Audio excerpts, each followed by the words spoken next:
Why did you leave academia? I did my undergraduate and my master's back to back, and I worked for 3 years before I went to my PhD at North Carolina, go Heels, for 3 years.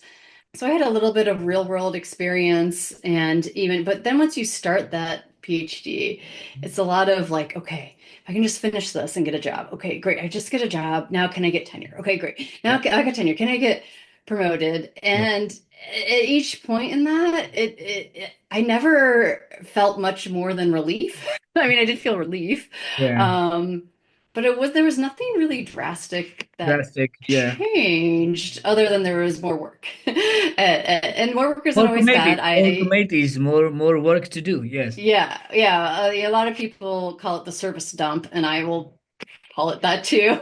Research really energizes me. I like to teach too. Actually, really like giving the lectures and big lectures, but I'm horrible at the email, and I'm horrible at the bureaucracy that comes with it. And having 340 students, like they're sending so many emails, and I'm repeating myself again and again. So it was kind of this perfect storm of COVID, my high risk pregnancy, the things just even as the title under my name changed, all that changed was the amount of work and not the type of work. And so it was a lot of different considerations around that, and starting to see other people go into industry.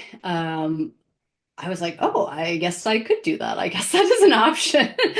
And we've had people in our field and other social sciences, a lot of them end up working at, everyone needs to do what they need to do. For whatever reason, that didn't appeal to me as much as something in like health or medicine. And I looked a lot at public health jobs. I looked a lot at jobs at CDC or the FDA or the NIH. And in retrospect, with now a lot of those people have most unfortunately lost their jobs.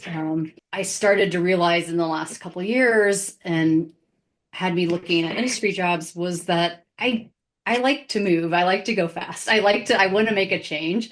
And that's not really how academia is designed. And that in many ways is for a good reason, but in other ways, I find myself getting frustrated, and I'm like, well, I'm in a system that is not meant to go fast. So my frustration is partly because there's a mismatch between um, my personality and my work habits.